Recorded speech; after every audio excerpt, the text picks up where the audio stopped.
Okay, this is just a very quick tutorial on how to achieve a very basic flesh tone in pastel using 4 simple colors: red and brown and blue and white.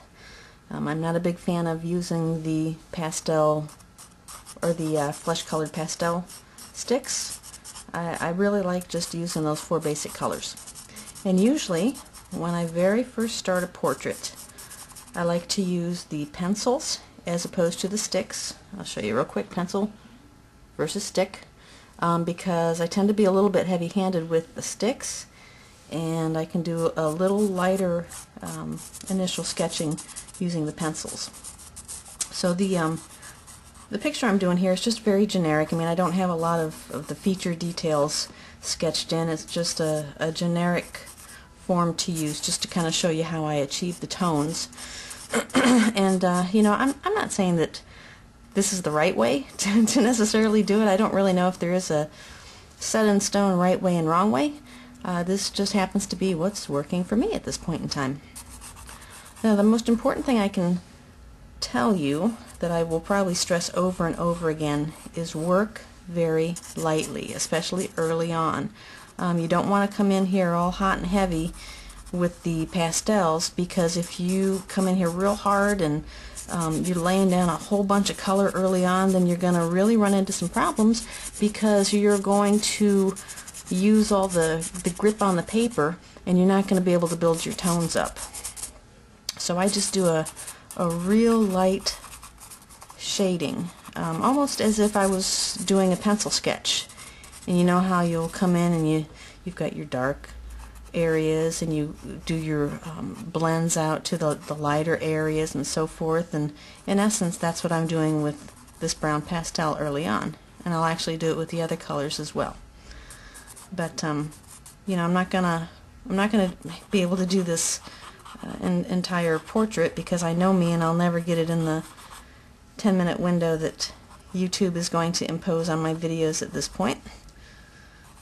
So I'm just going to kind of, you know, initially I do want to come through here and try and at least get you started in the right direction and show you how I kind of work this all up. So I'm just doing a light tone. It's a little bit quick, so hopefully I'll get the blend I want on here. And you'll find out that, I mean, I work the colors over and over and over again, and I'll mess up and I'll put too much of one color down, and then I have to, you know, work another color on top of it to try and counteract that a little bit, and that's okay. I mean, that's all just kind of part of that little journey to get where you want to go. So it's, for me, it's never going to be totally right the first way through. It's just like building over and over and over again. So I think that's pretty good for an initial lay down.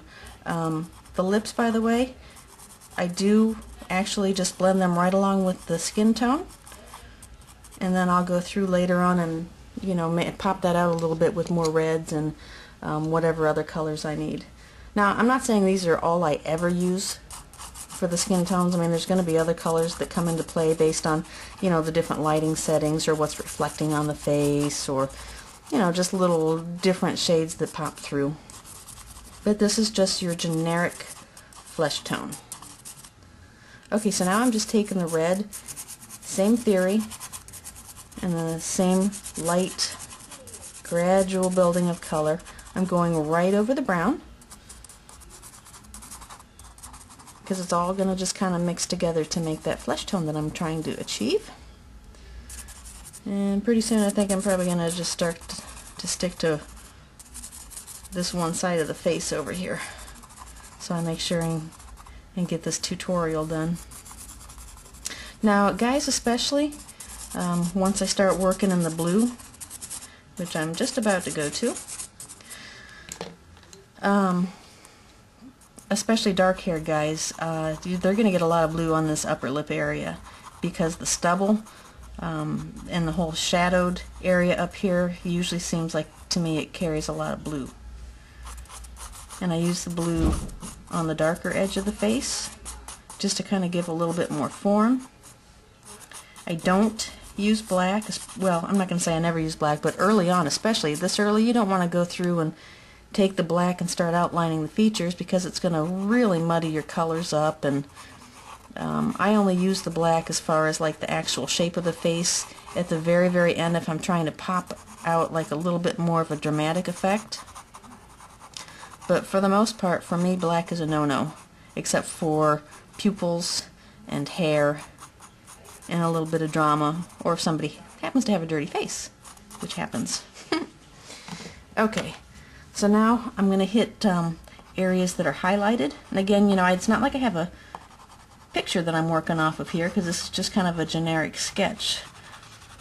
But I have areas that, you know, maybe I could imagine there would be like a definite lighter shade.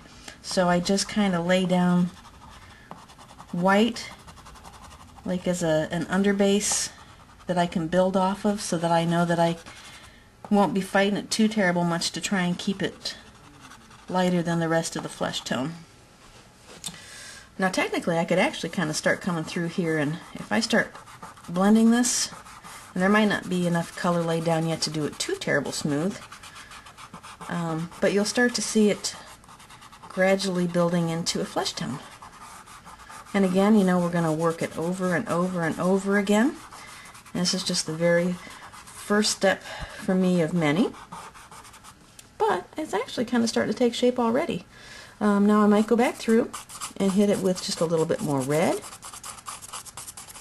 You know, I guess as I'm doing this, I'm picturing that light source either coming from this, you know, one side or straight ahead and kind of angled over, and I'm giving a little bit more of a dramatic shadow over on this left. Now as I'm throwing a little more red in here, you can definitely start to see this taking shape. I'm going to hit under the eyes, because usually people got a little bit of the raccoon eyes or the circles going. I know I'm going to grab some shadow off the side of the nose, so I'll start pulling that down. Now you see how I've got a lot of still like a blue outline around the nose.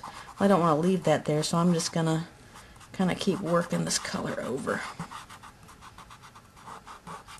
And I just keep building it and building it and building it.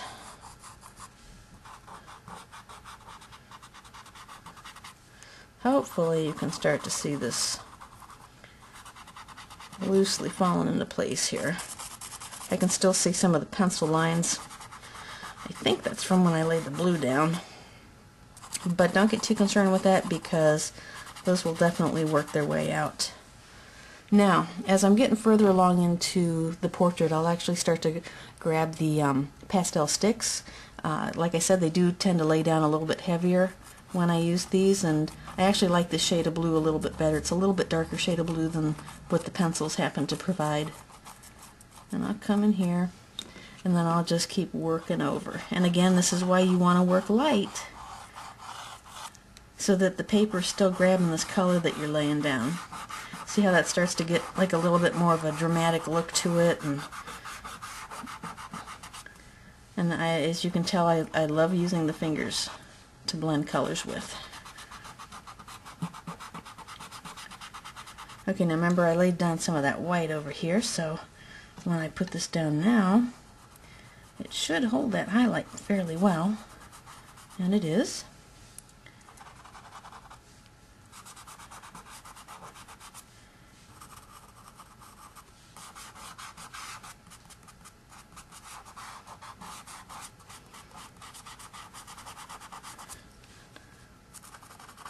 Now every person is going to have a different tone to their skin, and different things that you're going to be able to pull out.